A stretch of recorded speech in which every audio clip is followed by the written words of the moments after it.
everyone, and thank you all for joining us for our webinar today. This is our final webinar for our Winter Spring 2023 season. Today, our topic will focus on charging and fueling infrastructure, CFI grants, and Justice40. We have a great discussion for you all today. Our speakers will explore maximizing the benefits to communities via the Justice40 initiatives and the CFI grant. My name is Simbiat Yusuf Mahler. I am the events manager at Fourth. And before I pass it along to our moderator today, Jeff Allen, executive director at Fourth, we have some updates and announcements from Fourth. Attendees, we ask that you submit all of your questions via the attendee chat. We'll be getting through those questions during our Q&A portion of the webinar. Just ask them as we go, and we will definitely make sure to try to answer as much as we can. And we will also be sharing with you all the webinar slides and recording after the presentation. So if you miss anything, do not worry. The resources will be shared with you all afterwards. And I know we took a break between April and May. We're back in June. So if you've forgotten who we are at Fourth, we are on a mission to electrify transportation by bringing people together. We're hoping to create solutions that reduce pollutions and barriers to access of clean transportation. Our team is focused in 5 areas, which are access to electric cars, access to charging, access to emerging modes, events and partnerships, and last but not least, policy advocacy. If you would like to learn more about Fourth, our work, papers, what we do, who our staff is, you can find more information on our website at fourthmobility.org. And the work we do would not be possible without the support of our members and sponsors. If you would like to learn more about membership and sponsorship opportunities for the webinars, or in general, more information about Fourth membership, my colleague Rachel Avacamp, our partnership and membership manager, is available to answer those questions. You can find her email address on the screen. And if you've forgotten, we had Roadmap just a month ago. If you missed any of the presentations or panels, or you would like to catch up on anything you missed, you can go on the website at roadmap4.org to find presentations from our panelists, as well as some of our keynotes and key things we got out of Roadmap. But we also want you to save the date as we're taking the show on the road. We hope you can join us September 24th to 26th, 2024 in Detroit, Michigan for Roadmap 2024. Please save the date on your calendar. We will be bringing more information about Roadmap 2024 in the next coming months. And with that, I will pass it over to Jeff Allen, our moderator today. Jeff? Wonderful. Thanks, Simbi. Great to be with you all today. As I get started here with a few opening remarks, we'd love to know a little bit more about who's in the room. So we're going to put up a little survey and just let us know who you are. That'll help us be more helpful to you. So I'm Jeff Allen, Executive Director of Fourth. And just to set the stage here a little bit about the conversation we're about to have, if you're on this call, I presume you're aware that there's major federal investment in charging, first through the NEVI formula program, which is focused on high-speed charging corridors for long-distance travel. But Fourth, from the beginning, has really been more focused and excited, frankly, about what's come to be known as the CFI, the Charging and Fueling Infrastructure Grant Program, which is really focused on providing charging that meets immediate community needs where people live, work, and play. And it was clear to us from the beginning that this was a huge opportunity, but that it would require a lot of work to ensure that these funds are spent well, they're spent quickly, and they're spent in ways that center equity and meet our Justice40 goals of providing benefits to historically underserved communities and populations. So Fourth has been working at this for quite a while now, since this program was created in law, starting with organizing a group sign-on letter with a bunch of stakeholders to provide recommendations for how the program ought to be designed, And then with support from the GM Climate Fund in particular, Fourth has been working with dozens of communities hands-on to help prepare proposals and set folks up for success. We've also been launching a number of resources, including best practice guides for workplace charging and multifamily charging to give communities some basic guidance on what is best practice for meeting those different use case needs and designing programs that do that. We have a broader paper on centering equity in charging investments. We did a training workshop on the sidelines of Roadmap a few weeks ago for communities, helping them think through how to access federal funding for transportation electrification projects that center equity. I should say we are tentatively planning a similar workshop in November in Washington, D.C. So we'll be sending out more information on all of these things and more links in the show notes afterwards. But stay tuned for more news on that. We also launched an online learning platform to help staff with local governments and utilities and others in this space quickly learn how to develop EV charging and transportation electrification programs that center equity. We're currently beta testing that. So again, we'll have some information that we'll share out about how you can help us test that platform and that product. So we've been doing a number of things, and we realize it truly takes a village to move transportation electrification forward, particularly in an equitable way. So we're really excited to have some great partners with us here today, talk more about what they're doing to help communities, what they're seeing in the CFI program, and where we go next. So I'm going to jump in to introduce them. And I think as I say your name, if you just bring up your webcam, and then we'll do a quick icebreaker question, and then we'll get into your presentations. So our first speaker today is going to be Tim Skrotzki from who's the Associate Director of Strategic Consulting at Elevate. And then we'll go to Katie Lineweaver Robinson, who's Vice President of Programs and Operations at the Electrification Coalition. And finally, we'll have Dedrick Roper, who's a partner at eMobility Advisors. And I will keep the bios short because these are amazing speakers. They can tell you a little bit more about themselves. I think that was also in our event posting. So without further ado, let's jump into, first of all, sorry, Simbi, could you put up the poll responses? So before people answer the icebreaker, they know who they're talking to. And while Simbi is calling that up, closing that, calling it up, the icebreaker question is, drum roll, what are you most excited about in the CFI program? We go in that order. Tim, you want to go first? Sure. What I really like about it is, and this is what we're talking about, and this is what Elevate is expertise on, but I love that it does have the Justice40, lens on it. It does have that focus, and they prioritize workforce programs, education, and community engagement. I'm going to talk a little bit about what that might look like, or at least what that looks like in Detroit. So very excited. Great. Katie? Thanks, Jeff. That's a great question. I think for me personally, this is no longer about road trips. This is about our communities, our neighborhoods.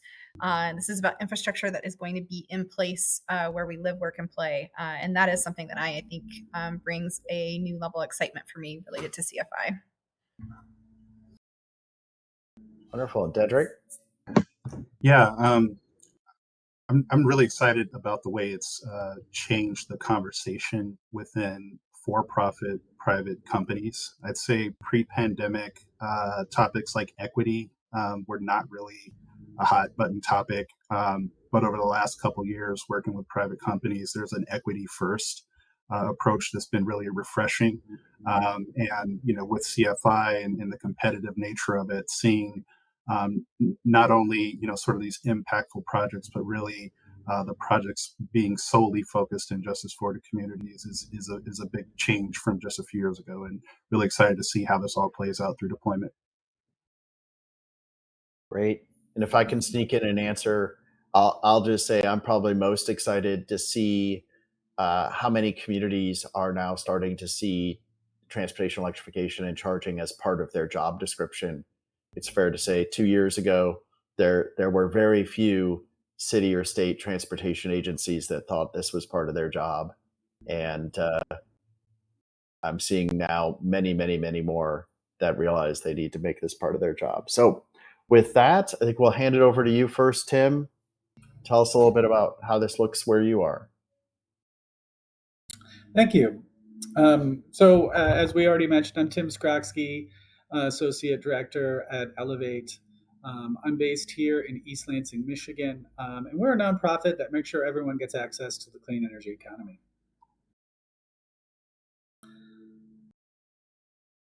Elevate was established in Chicago about 20 years ago. There was rolling blackouts in the city of Chicago, and they created a program to do energy efficiency retrofits of affordable multifamily housing. We still do that till today, but 20 years later, we do everything from energy and health retrofits, solar, electric vehicle infrastructure, smart grid, and contractor and workforce development programs. While we're based in Chicago, we have offices in Michigan, Wisconsin, Missouri, Oregon, and Washington.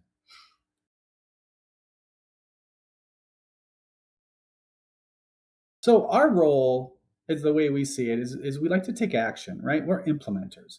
So we like to be the bridge to the clean energy economy, educating affordable housing owners, contractors, communities on climate action, and then taking strategic actions to mitigate the impacts of climate change and working in the communities that need it most. And our goal, what does that look like? That looks like supporting communities with mobility, resilience hubs, affordable housing projects, installing solar, battery, storage, electrification, and electric vehicle infrastructure projects. And then we also lift up BIPOC contractors in the communities we live and work in, centering the wealth in these communities so that the Justice40 funds that we're going to talk about today, for the charging and fueling infrastructure grants, and for all the Inflation Reduction Act funding coming down the line, so that these communities are ready for it and they can have a foundation of workers who can take advantage of it.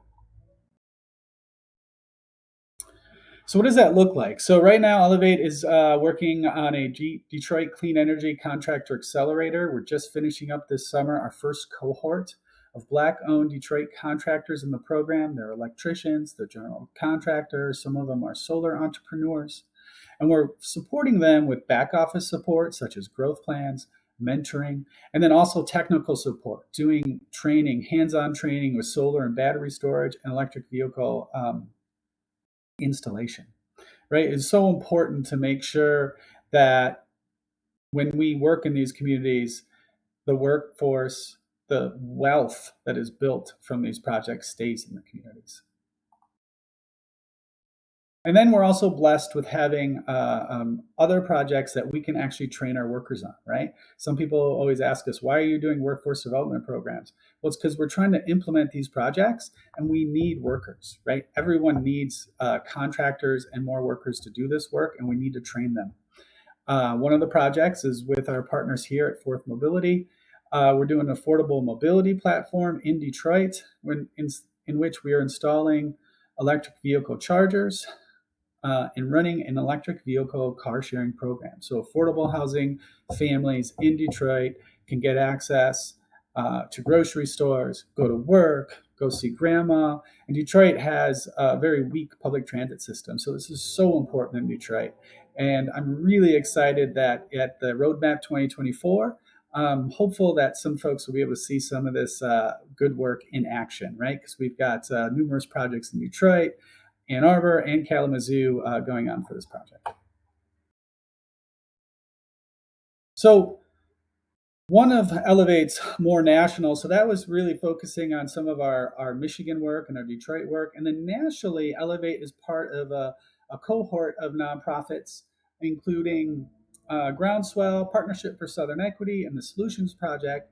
And we're supporting grassroots frontline communities to get access to Justice40 funds. It's called the Justice40 Accelerator. And this program is designed to support communities with grant funding to kind of prepare yourselves for funding such as the Charging and Fueling Infrastructure Grant Program, right? Getting the communities excited about it, getting their input on it before you even go after the funding. We find it so important to have a vision. And I'm a grant writer myself, so I know when we already engaged the community before we even wrote the grant, we know exactly what the community wants, and it makes it just so much easier to access the funding. The program is a 3-step strategy. First, action. Prepare frontline communities to the win, right? That's exactly what we're talking about here. How can we prepare our communities to get this funding, right? And then we're also talking about influence. We have to address systematic racism. We have to address the disinvestment in the infrastructure in these communities. And then we have to transform, right? We have to transform, we have to educate, and we have to engage decision makers from the state level to the city level so that they can understand what is needed in these communities and what is wanted in these communities.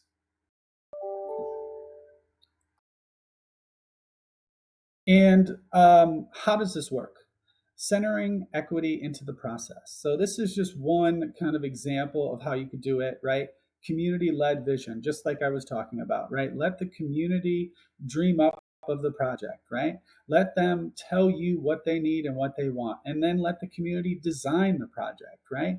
Have them come up with solutions, right? This is like the project pipeline. This is what makes grant writing easier. If you already know what the community wants and what they're aiming for, it is fantastic.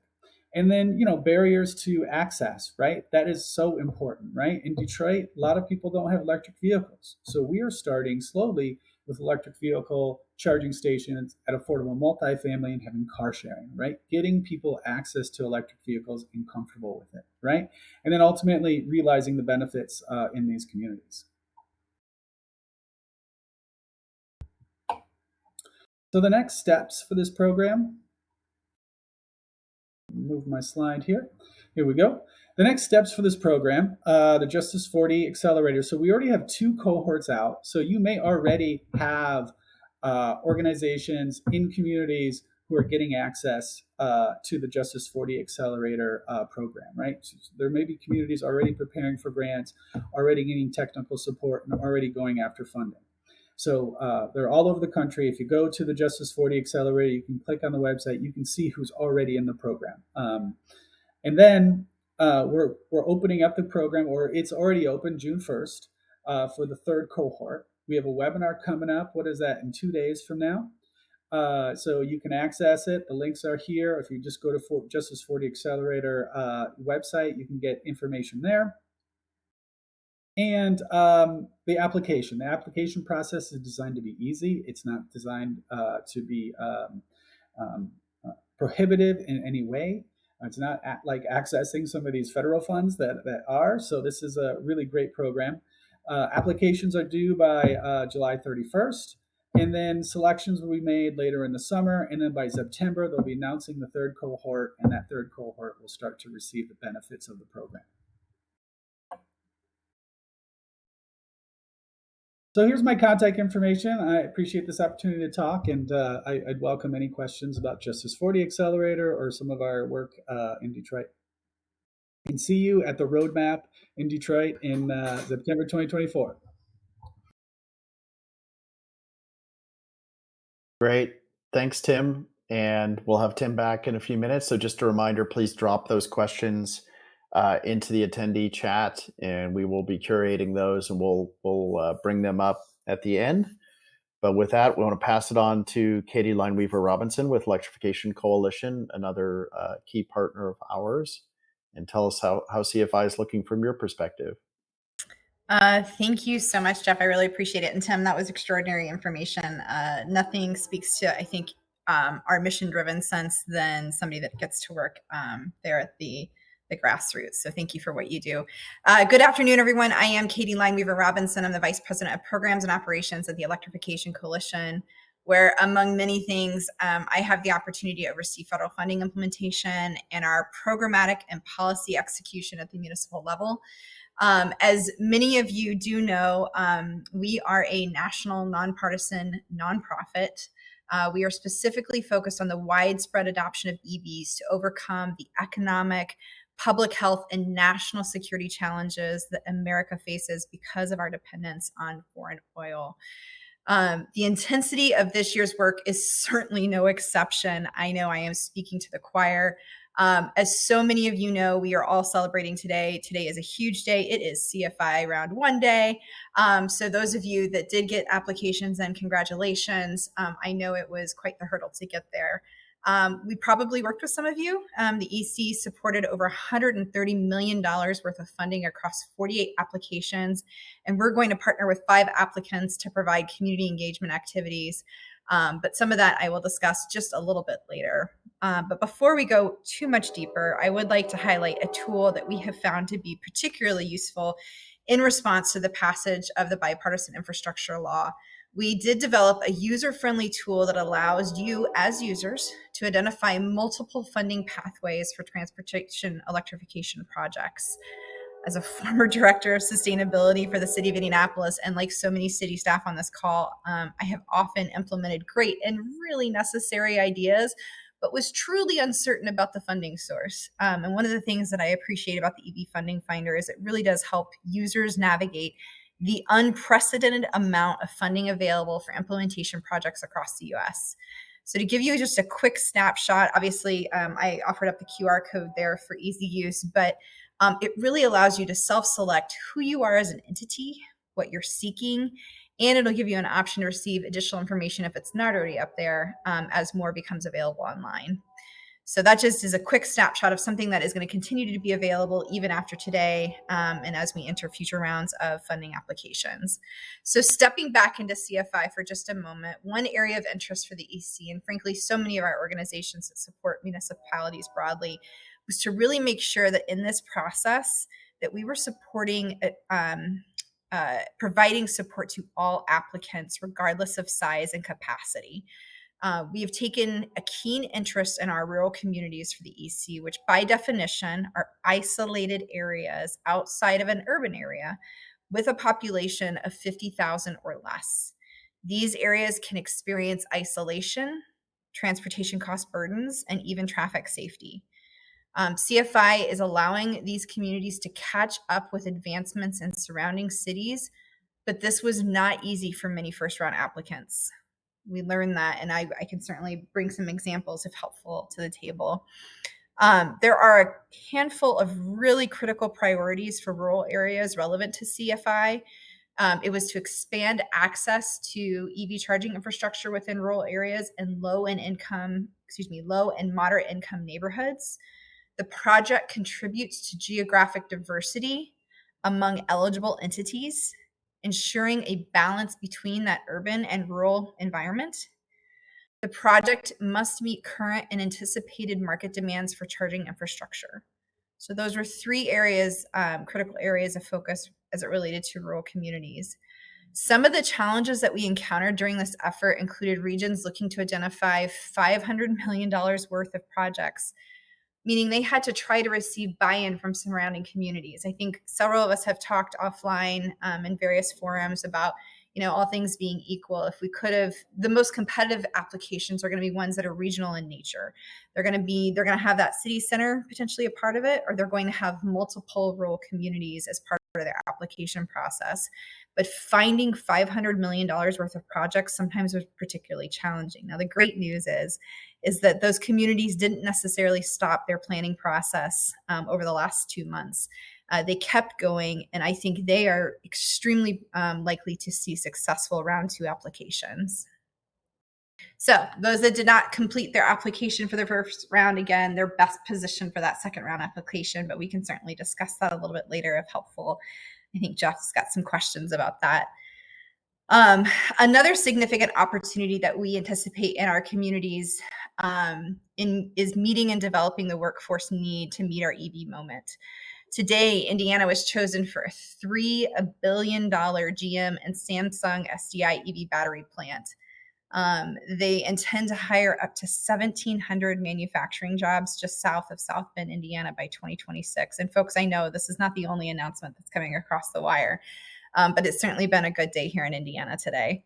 But aside from these exciting manufacturing announcements, the bipartisan infrastructure law does require that electricians installing and maintaining the NEVI-funded system, they must be certified through the Electric Vehicle Infrastructure Training Program, or EVITP. This certifies electricians to perform all maintenance, installation, and upgrade implementation for EV charging stations. Also trained in utility interconnection policies, OEM charging performance standards, and integration of EVSE and distributed generation infrastructure. So especially in those rural areas where residents may not have direct access to state EVITP training facilities, integration of that curriculum in public education is going to be a game changer. At Central Carolina Community College in North Carolina, the Associate in Applied Science degree in Electrical Systems Technology prepares students to install and maintain electrical systems found in residential, commercial, and industrial settings, including EVSEs. Degree completion also counts towards the North Carolina Board of Examiners of Electrical Contractors, which is a required 4 years of experience to take the exam. So the EC has developed a fact sheet that I have the QR code presented here, really provides you a snapshot of the EVITP program. Highly recommend taking a moment to look at that. Certainly if there are any additional questions, I'm happy to answer those, whether in this forum or separately. But lastly, I do want to acknowledge, it would be remiss if I didn't also chime in on the community engagement piece. So obviously there was a lot that needed to happen that was required in the pre-application process. There's going to be a flip. What needs to happen after is equally as important, in fact, probably more important. So much of our early engagement was business oriented with potential partners. The EC was one of those that really helped communities think about power building and who their potential partners could be, whether it was governmental entities, community-based organizations, or even some of our private vendors. Applicants were understandably focused on developing highly competitive applications with the best possible partners, and this is not meant to be a judgment, but less on equitably engaging the community on the type and location of EVSE that could be coming to a community near all of us. Understandably, we must create an inclusive, educational, and extremely tailored approach once an application is awarded. From the workforce and market drivers to consumer education, the EC and so many of our partners, like those on this call, will be there to answer the call. And for the EC, what that looks like is a sort of a suite of actions that once an application is awarded, these are the opportunities that we hope to offer to those communities. It's simplistic program management. We are intending to house staff in some cases to help support grant management and community engagement goals, making sure, again, that those programs are tailored to the community. We are meeting them where they are, not necessarily where their market is right in that moment. An electrified dealership program, on-site charging, training staff, EV marketing, EV-focused events, the typical ride and drives, which really still are our bread and butter, city events, community events, workplace events, really allowing people to experience the EV moment. And then, of course, an EV education module set, allowing people to understand what their options are, charging education, and that's the basics, right? But then, of course, regular briefings to make sure people are up to speed on what we know and what they know to make their community stronger. So with that, I know there are so many questions. I'm seeing them pop up. There's a lot of really great content left to cover today. So I'm going to stop here and let the conversation continue. But I know there is a lot more to come. Thanks, Katie. Yeah, we do like to pack it in to these webinars. So before we get to the questions, we want to hear from Dedrick. Dedrick, what are you seeing in your work on the CFI? And then we'll come back to questions and bring everybody back on camera after your presentation. Well, thanks for having me, Jeff, and entire Fourth team. Really great to be here and really excited to see you all go into my birth state for Roadmap next year in Detroit. So I'm Dedrick Roper with eMobility Advisors. eMobility Advisors is a collection of transportation electrification pioneers spanning policy, regulatory, as well as non-dilutive funding. I have a lot of info here from both my partner Colleen Quinn and my time at ChargePoint, because obviously with the CFI grant wrapping up today, I think a lot of folks are going to be shifting their attention to next year. So that's kind of what the main focus of my presentation here is, getting you prepared for next year. What are the things we can do? And to do this, really drawing on two initiatives from my time at ChargePoint, one being a collection of DC fast charging corridor solicitations from the California Energy Commission that started in 2015. This was initial solicitation to build out the West Coast Electric Highway, followed up by another solicitation to build out the interregional corridors throughout the state. While I was at ChargePoint, we won 3 out of the 9 in the first round and 15 out of 15 in the second round. And so, all that was learning from the first round and taking those lessons learned to be more prepared for the second round. And another initiative I'm drawing from is the Volkswagen environmental mitigation settlement, which distributed $2.9 billion to all the states to spend on 9 eligible actions. Of those actions, one was light duty EV charging, which states could use 15% of their funding towards that. So these are two, pretty large programs that really relied on partnerships. Both programs required community engagement, required a lot of partnerships, and I think there's a lot of lessons learned that might be helpful to folks.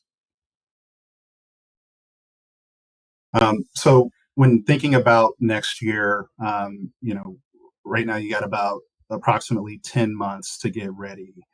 And, this first round came out kind of quick. We had about 2.5 months to reply. But next year is going to be different. You have kind of a framing for what next round might look like. There will be obviously some changes, but one thing to keep in mind is there's going to be less money next year, because this year was combined years 1 and year 2. So a lot more people that are a lot more ready competing for less funds in the next round. So I think this round was okay to put a lot of the community engagement into the project implementation phase, but to the extent that you can get some of that out of the way, not out of the way, work on some of that before your proposal goes in this year, have contractors selected and sites selected.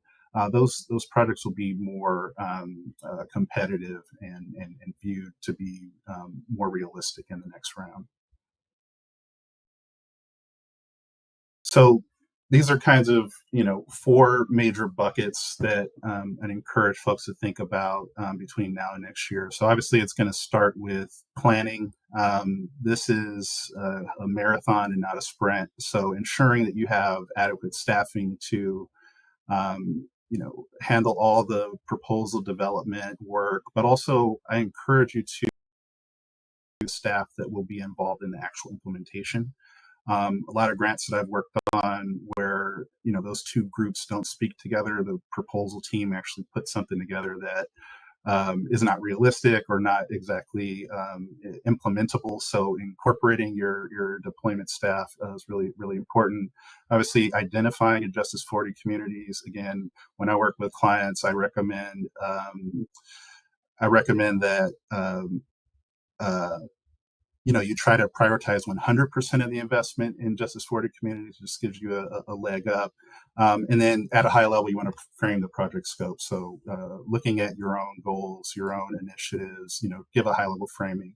But really, what you want to do is get into community engagement.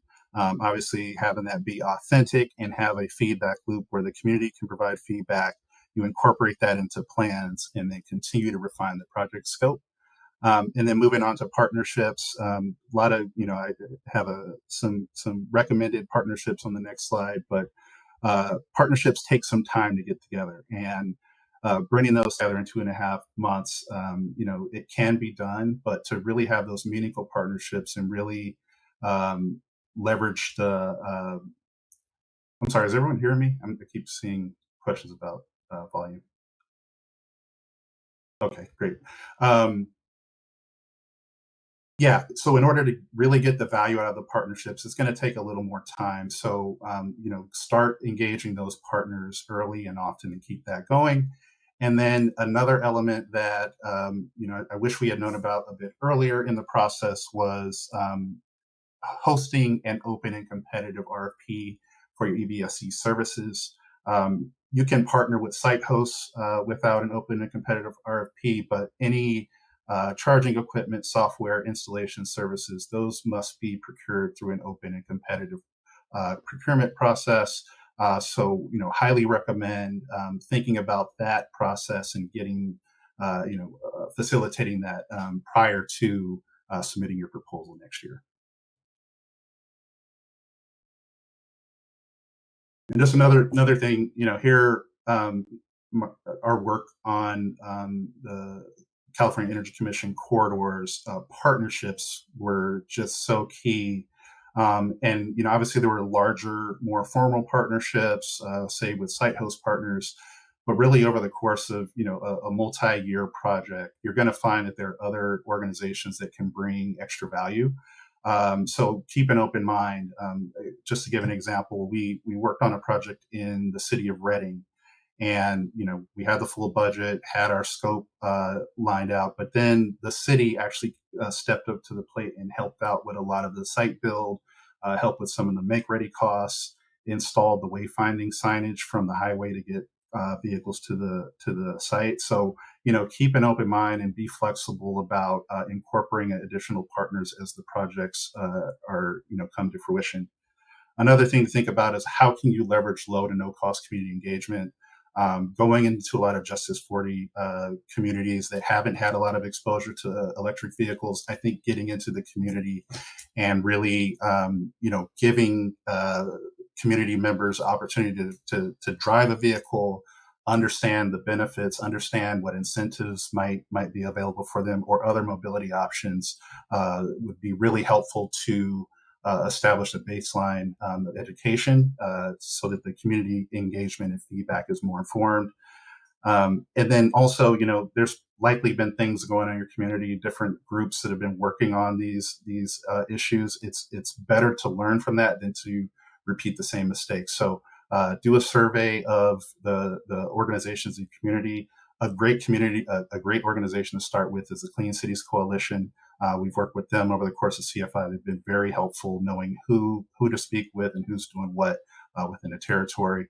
And then just another tip is to frame high-level contracting prior to the release. You want to think about these things. What types of approvals do we need to go through?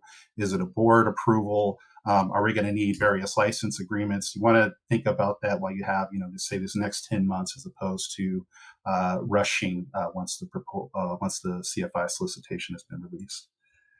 And and just want to interested in answering any questions that folks might have. And here's my contact information. Thank you. Great, thanks, Dedrick. And let's have our other speakers come back on camera as well, and we'll get into the questions. Please keep them coming. We touched on this a little bit, but I would love to hear from each of you kind of the flip side of upfront. What are we most excited about? So we probably each have a long list, but what's one or two things that you found to be really challenging or barriers in this round of CFI funding, or things that you hope we can change in the next round? I'm happy to go first. I'll take a stab at it. So I think, it's funny, when March came around and we had a sense that this guidance was going to come out, the program was going to be announced. I think everyone was like, oh gosh, is it going to be 30 days? Is it going to be, 60, 90? What is that going to look like? And in fairness to our federal friends, I don't know that the time, there was not going to be enough time. There wasn't, deadlines are there for a reason, right? But I do feel like people felt particularly pinched. In order to make a really competitive application, they needed to make sure that they were engaging with all the appropriate stakeholders. And I think a lot of folks that are submitting today, while they feel good about the applications, I think we've got some really, really good ones in there. I still feel like they needed more time. And the guidance in some cases was not always clear. I think we've all talked about that a little bit too. And I'm hoping that, all of the advocacy groups, all the folks on the call can come together and provide some good, positive, constructive feedback to the Joint Office and others to make sure that the second round is really successful, because this is an extraordinary program. Yeah, excellent points. Yeah, I would just add to that. I think releasing a draft RFP and allowing some time for public comment, I think, would sort of illustrate some more of the content that might be confusing to the public. So again, I think that's has more to do with the amount of time, but I think there should be a opportunity for the public to provide written content, written feedback on a draft RFP. And I'll just Yep. kind of piggyback off that and focus on the educational part of this. A lot of most grassroots organizations don't know this is happening still, even though this is like round two. A lot of the communities know it, but the grassroots organizations don't. And it's really hard to get folks excited about it. I think there's a couple questions in the queue about, we hosted community engagement meetings and people didn't show up, right? Or not a lot of people showed up, right? And so that's a huge challenge to get folks. And my advice to that, I might as well answer that question while we're at it, is you have to go where people are already at, right? If your community is the only thing that brings out your community in the hundreds is a football game, maybe you bring an F-150 there and you talk to them about EVs, right? You know what I mean? Or you go to the local community nonprofit and you find out when their annual convening is that's well attended, right? And you go to where people are already at instead of just trying to get people to get attracted to your EV summit. Yeah, maybe that's a good transition question, because I'd love to hear your thoughts. There's two sides to this question, but I think the first question is other strategies you've seen, Katie and Dedrick, that are effective for community and public engagement, especially Justice40 communities. I do think that incentivizing communities to attend is super critical. So, it's basically community engagement 101, having childcare available. Again, attending a meeting where they're already coming together, whether it's at a church or community center, a community pool. It's summertime, great time to do this. But having the ability to feed people that you're wanting to engage with, providing them transportation options, and then again, making sure that there's childcare present, I think is going to be particularly beneficial. And it's hard. We're still in a post-COVID world. We're all operating under new rules of what community engagement looks like. But I think those are still tried and true. Dedrick, anything you want to add? Yeah, I'd just say, give the people something to do. I really like the idea of, having a ride and drive event, sort of like having the F-150 there, but giving people an opportunity to put butts in seats. That really gets, I think, lets people know that this is something that could be meaningful and really make an impact in my life. Yeah, and I'll just add, if I could, one of the things I know we've seen a lot is, how do I put this? Yeah, think about what's the question you're asking, right? And if you go out and your question is, hey, where would you like to see charging infrastructure? And you're talking to people who've never seen an electric car in their lives, right? We saw that a lot in the formula program, right? Folks would go out and say, where should we locate fast charging infrastructure? It's like, you're talking Martian to me right now. So I think starting with where are the folks that you're talking to, where are their heads at, what are they thinking about, and how do you make this relevant? But this all goes to the second question, which is, how do we pay for this? And how do we do this? Like, I think, Dedrick, you were touching on the need for folks to continue this planning and the community engagement to get ready for the next round. And we do a ton of ride and drives and outreach ourselves and think that's really valuable. And it's always a struggle to find anyone who's willing to pay for that.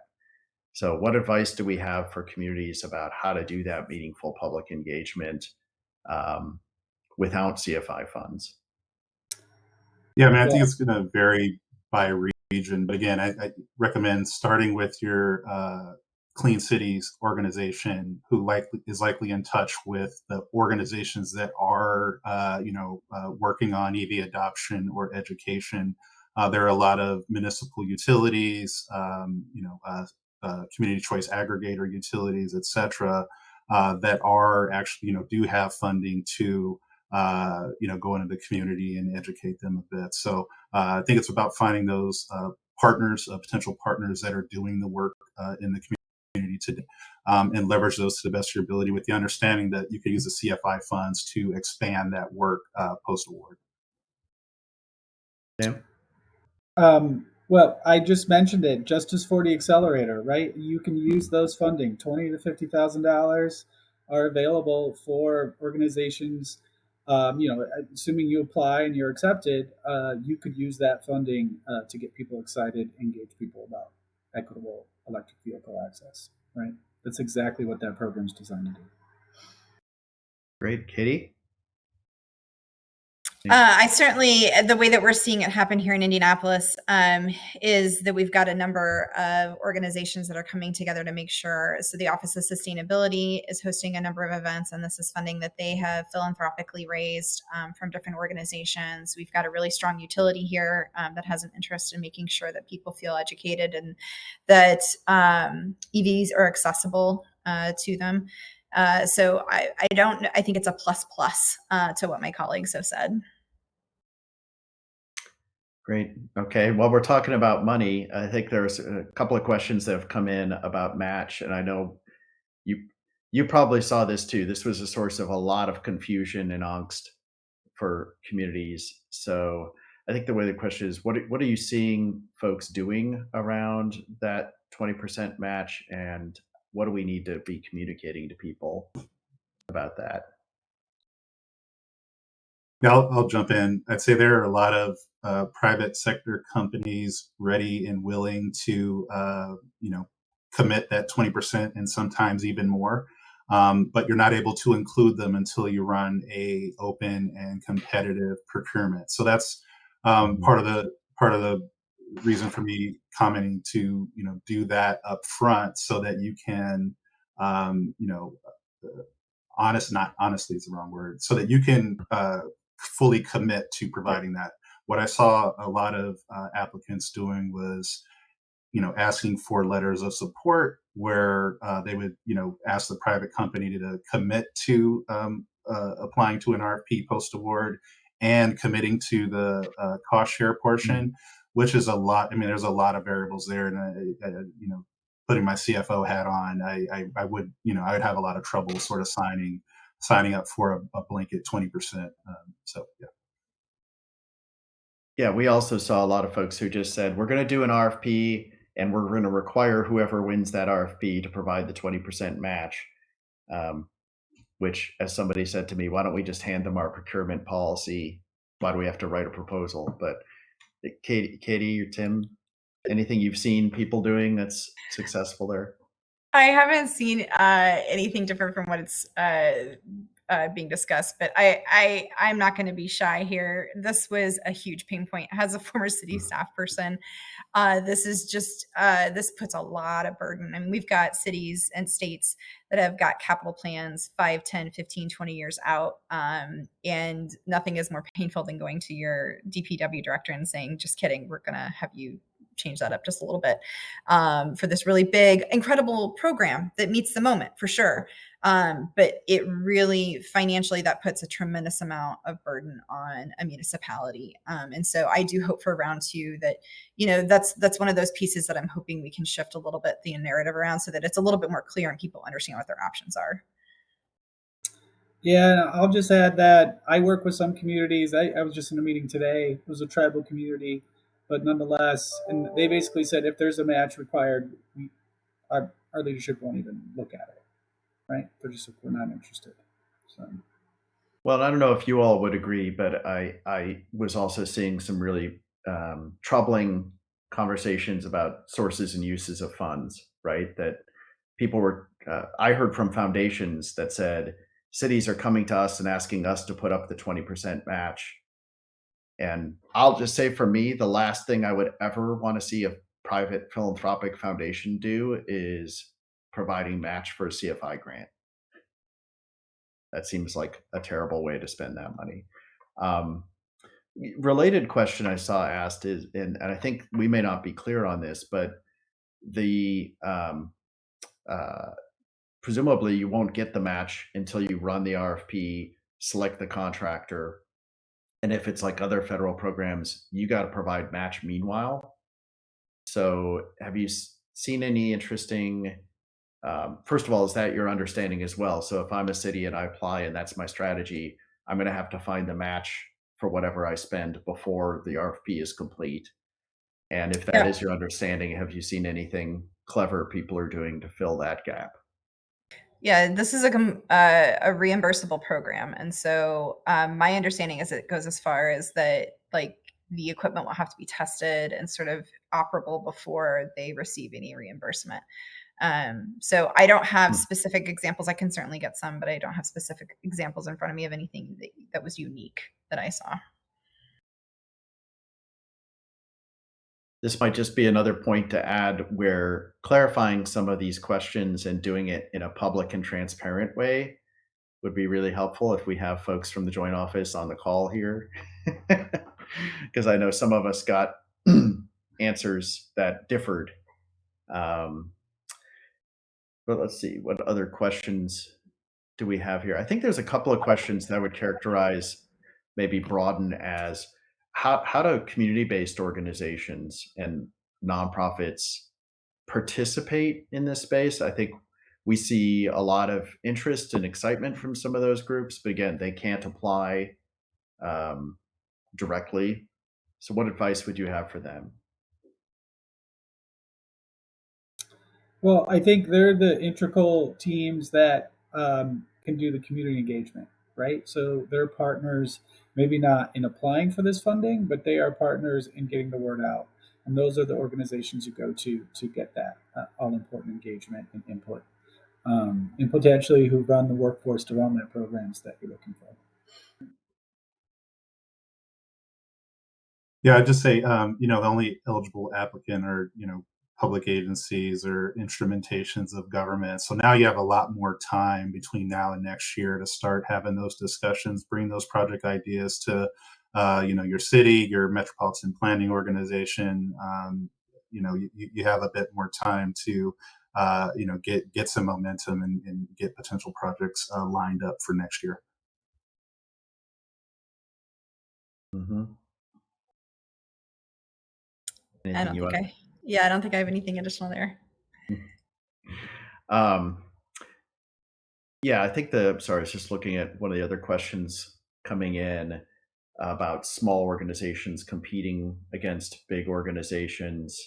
I could actually add to that one, Jeff. Sorry, I didn't yeah, interrupt. that would be great. I think the concern I'm seeing is also like, how do you engage with your local governments without being used by them, if we can put it that way? That's fair. I think the strongest applications that are going to go in are ones where, if they aren't necessarily regional, they're significant. So Smart Columbus had put together an application that is really robust, and it encompasses not only government but also community-based organizations. It's pretty well done. I think it's going to be one of the highly competitive ones. But having worked in neighborhood services for most of my career, I would say that the narrative shouldn't change. You should be banging on the door, trying to get their attention. I wish it didn't have to be that way, but I think it still is. I think that's the reality of the situation. And I think relying on organizations like the EC and Fourth and others to help you tell that story of how critically important it is for all size organizations to be a part of an application for it to be truly competitive. Please lean on us. We are funded to do those types of things, and we can help tell that story. We can help do some knocking on the doors and even make some connections too. So please don't ever hesitate to reach out to us. That is one of the reasons we exist. Yes. Thank you for the shout out to us both. With that in mind, I saw there were a couple of questions about the AMP car share project, and we'll just make sure we send some links out afterwards. We got a bunch of information about that program on our website. There was a specific question about using this funding for that purpose, to which I'll just flag that that's one of the many points that we want to get clarified. You can use 5% of the community grant funding for partnership activities, which seem to include things like ride and drives, but you can use an unlimited amount for meaningful public engagement, which is not defined. And that was one of the questions we asked that was not answered at all, which is how do you distinguish between meaningful public engagement versus e-partnerships? So we shall see. We're got time for just another question or two, I think, if there's a quick one. I guess one question we definitely want to address is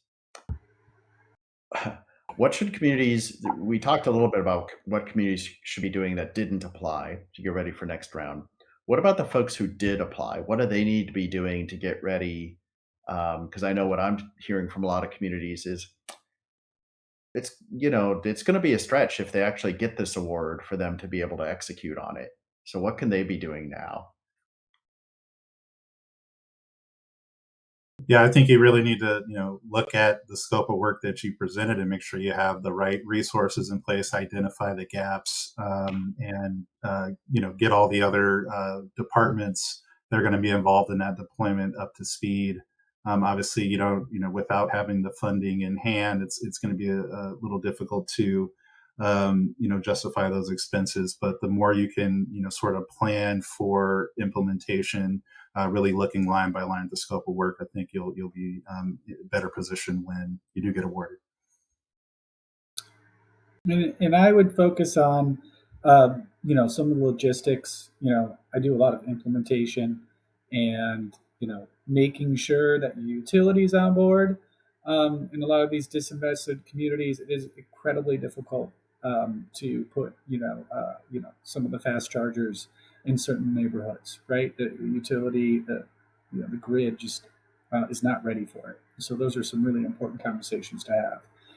Even when you have the best intentions and you have the community engagement and they want something here and they want it there, you also have to make sure it's feasible.